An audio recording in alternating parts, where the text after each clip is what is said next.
Technology pioneer Steve Case wants to level the playing field when it comes to investing in startups. Less than 10% of venture capital goes to female founders and less than 1% to black founders. And an overwhelming majority, 75% of capital, gets allocated to just 3 states, California, New York, and Massachusetts. In his new book, The Rise of the Rest, Case argues that American cities can be renewed through investments in entrepreneurs and startup culture. To prove it, Case is hitting the road with his Rise of the Rest road trip, meeting with founders, highlighting innovation, allowing local startups to compete for seed funding. Since 2014, the road trip has visited 43 cities and invested in over 150 companies. Some great video there, and Steve Case joins us now. Steve, great to see you again. Thanks for being with us. Good to be with you, Carl. How you doing? I'm good. I'm so glad we ran that tape because small business, the economy, markets have had a lot thrown at them so far this year, and yet you have had this unapologetic advocacy for optimism for, as Tyler said, better part of a decade now. What's the best case for optimism right now? And how do you keep reminding yourself of that case? I remind myself by hitting the road and trying to meet entrepreneurs all around the country and hear their stories, hear their dreams. And it is amazing all the things that people are taking a shot at. And at the core, everybody listening to this knows this, entrepreneurs basically see a problem in their lives and decide to do something about it. They decide to turn that problem into an opportunity by starting a company. And I've had the opportunity now to meet really thousands of entrepreneurs over the years. I wrote this book because there's so many cities that are rising up as startup cities, so many entrepreneurs that are doing such amazing things, but most people don't know. All the focus, as you know, is on the world of venture capital in Silicon Valley, not what's happening with businesses all across the country.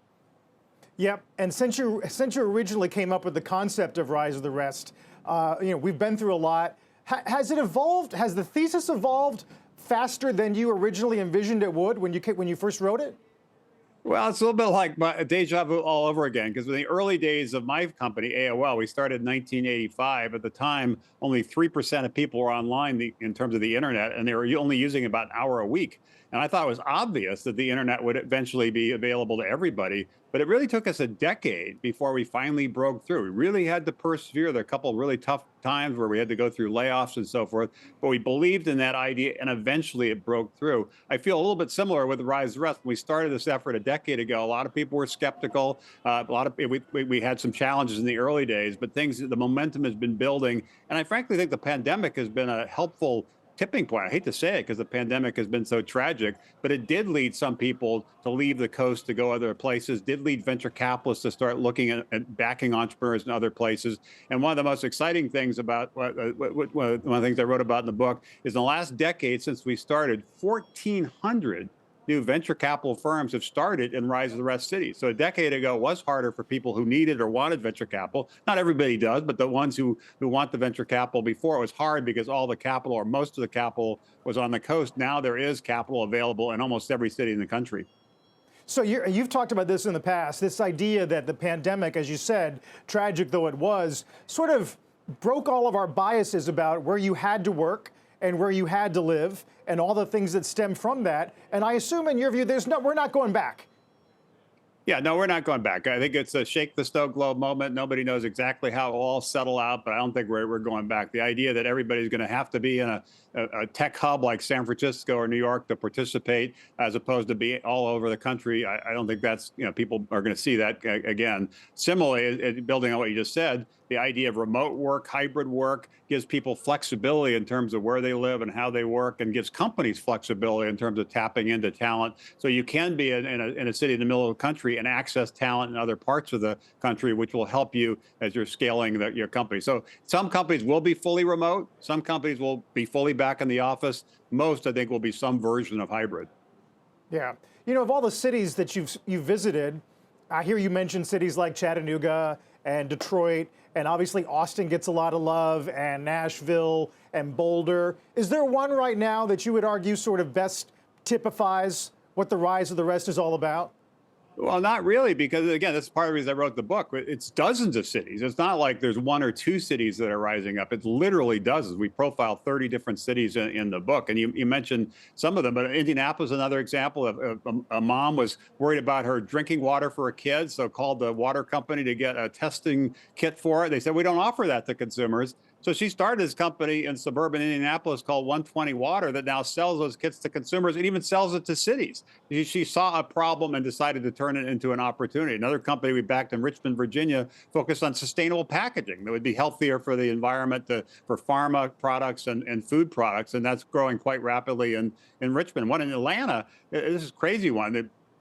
Somebody came out of Georgia Tech and was really interested in aerospace, and this company called Hermeus is now building Mach 5 engines, hypersonic engines, so you can get from Atlanta to Europe in 90 minutes, 6 times faster than today. Now, the Air Force is a customer. That's not a company in Silicon Valley. That's a company in Atlanta. So there are really dozens of these cities that are showing remarkable momentum in terms of what's happening with new companies, small businesses, startups. Yeah, and you point out, like a lot of things got to go right in that community, right? You got to stem the brain drain and bring the capital and have there be labor availability and have there be incubator support and university support. So practically speaking, I'm a small business owner. Has the way I tap into that capital base changed? And how do I need to be thinking about that now? Well, I'd say there's two things. There's a lot of people who start businesses and their intention is to have a restaurant or a particular other small business, and that's really what their goal is, and that's terrific. That's a key part of the fabric of our communities, the fabric of our economy. But some people start those small businesses with the hope they'll become big businesses. They have an aspiration to build a much larger company.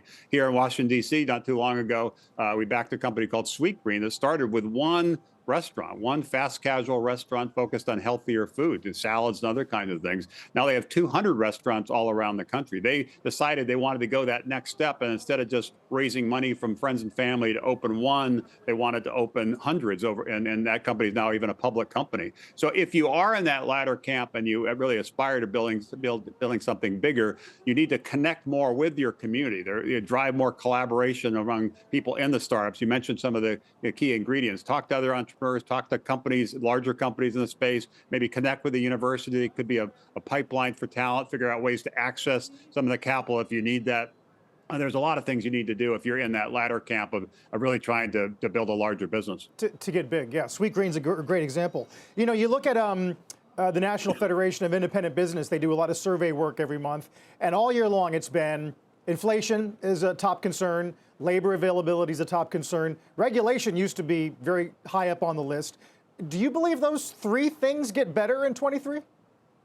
Well, I think they probably do. On the inflation side, I suspect we're turning a corner there. On the labor side, the markets have been tight. It's been hard to hire people, but I think that will probably improve a little bit. But the great thing about entrepreneurs, again, everybody listening to this knows this. They don't get stopped by these problems. They see a kind of a brick wall in front of them. They figure either way to go around it or go over it or just knock it down. And they somehow figure a way to keep persevering. And that's what's so great about entrepreneurs. They always look for an angle. They always look for a way to turn that problem into an opportunity. And in this climate where the economy is tougher, what happens historically, and you're starting to see some of this now, is big companies, the big incumbents in sectors like healthcare and food and fashion, and so many other areas, start pulling back. They cut costs. They often shut down some of their long-term innovation initiatives to focus more on the short term. That creates an enormous opportunity for the innovators, the pioneers, the entrepreneurs who want to fill that vacuum, fill that void, and build new companies.